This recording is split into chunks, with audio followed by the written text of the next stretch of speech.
an ordinary day where children ran outside to play and phone calls were answered by a simple hey became the day that changed things forever, because this was the day that she lost it. She was a young female who fell in love with a guy who took her on emotional roller coasters that constantly made her cry, and while he felt as though he had to let her know who's in control by doing so, it was always her neck that he would hold until he lost it.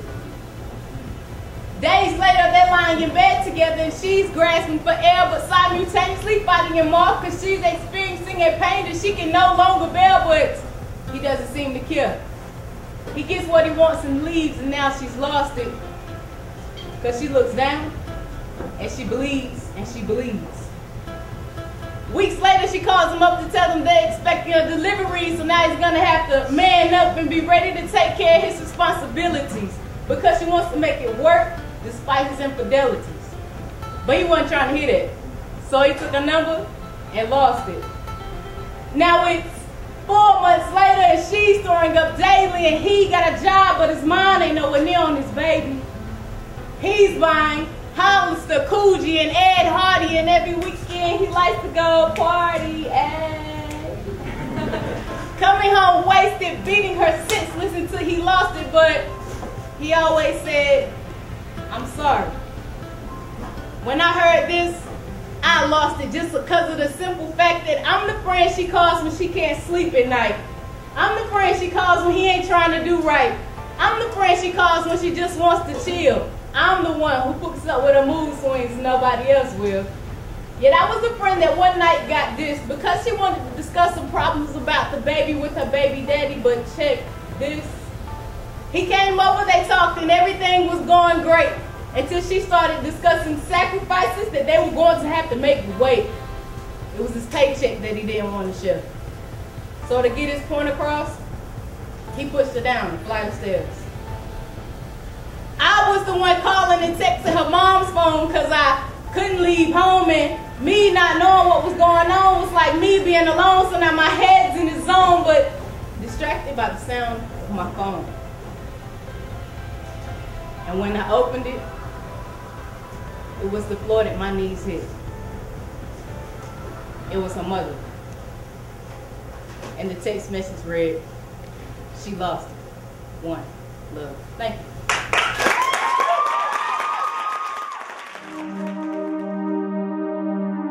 I didn't know what to do. I didn't know who to turn to. I didn't know where to go. And it was very difficult. I loved my family, I really did, but at the same time, they were my worst enemy. So we had to call the police and explain to them what happened, and so then that's when I got put in DSS and protective custody.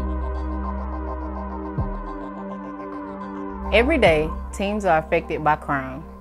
Teens ages 12 to 19 experience over 1 million violent crimes. These include robberies, assaults, and rapes.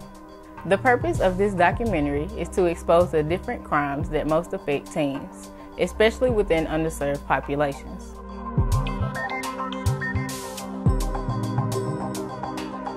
A few years ago, I was in a relationship with this, I thought, really wonderful guy. I thought he loved me, you know, we were serious, and it got to the point one day where he would just tell me what I could and couldn't wear. He would, you know, tell me where I could go, who I could talk to, and then he hit me. And when he done that, I was completely terrified.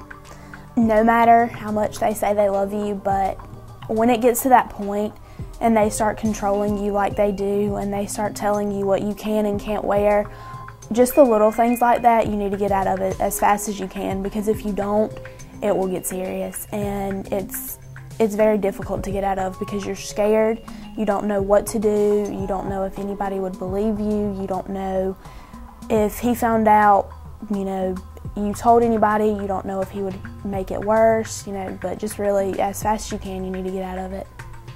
1 in 5 teens in a serious relationship report having been hit, slapped, or pushed by a partner. Most teens report that the relationship started off well.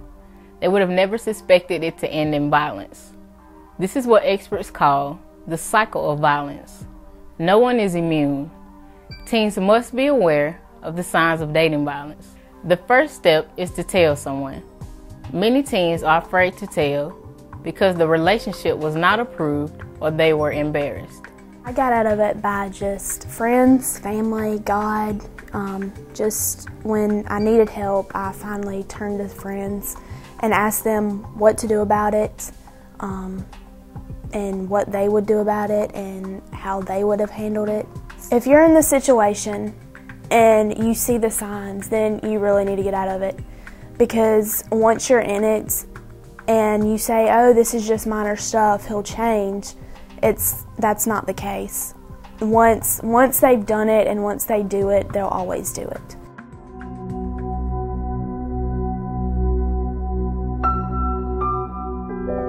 As long as I can remember, I have been a victim. It started in childhood because I was born into a gang. Every type of victimization you can imagine. I have experienced it all. My father sexually assaulted me for many years. My brother also participated. To think about it now, I feel that I have healed in many areas, but the memories are still painful. I have seen people beaten, and I have known what it feels like to have the deepest secrets and to feel that you cannot tell anyone or you will be killed.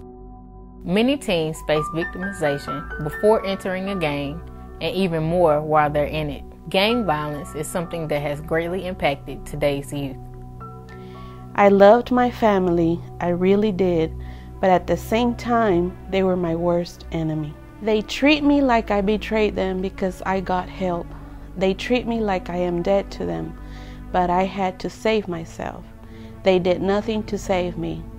My mother knew about the sexual abuse and did nothing. I remember that time that I was forced to sleep with someone every day. I can't even talk about it without feeling those emotions. Like Anna, some have no choice. They are born into gangs. When I was young, I told a school counselor about what happened. We got help for only a short period of time. When my father was released from prison, the abuse continued. I was able to escape when I was 14 years old, but I ran to a man who was abusive as well. I just hope that I can prevent one person from going through what I went through.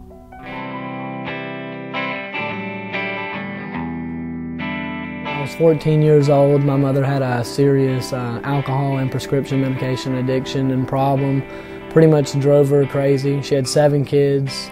So I was always in the middle, so always there. And it would just get crazy to where she didn't know what she was doing. We were arguing every night.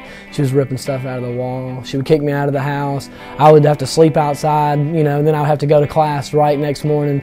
And this became like a regular thing to where I was, pretty much emotionally unstable, and I wasn't able to handle any of this. So one night we got in a huge argument, and then I ended up trying to live with my friend, which that didn't work because it's harboring a runaway, or it's not allowed by the state. So I tried to come back home, and my mother refused to take me back, and I would call, and I would just show up at home trying to come back pretty much. But she never showed up, so we had to call the police and explain to them what happened. And so then that's when I got put in DSS, and protective custody. I was placed in children's shelters, which at first it was kind of a weird transformation, knowing that I eat at the same time every day. There's just a list of set things that you have to do. No one knows where you are for a good 3 months because you're in protective custody. And it was just a big change for me, and I wasn't willing to accept that. And that's when I got into the cycle of starting to run away because I felt like I was under too much stress. I felt like I could handle on my own. Research shows that over 2 million youth run away every year. Over 50% of homeless youth report that their parents either told them to leave or knew that they were leaving but did not care. 12% of homeless and runaway youth spent at least one night in a park, on the street, under a bridge, or on a rooftop. There's hard times where I would sleep on couches, I would sleep with different friends. I wouldn't know where I was going to be. I was constantly on the run. I would never want to get pulled over. Who wants that feeling? Whenever you ride by an officer or something that you're just so sketched out and just so scared that you could go back. You know, it's really not worth it at all. And you drag more and more people into it. It's illegal for someone to pick you up to stay at their house. It's ordering a runaway, and you're endangering like other people's lives. I'm just causing a great ordeal of stress, which it's not necessary if you would just comply. I thought it would be easier if I ran away, but I was only 14 years old at the time, so every time I ran away, I would usually end up getting caught or whatever the circumstances were to turn myself in. And it's just more paperwork, and you get moved from placement to placement. Some children's shelters are the best place, and you take it for granted and you don't think it is.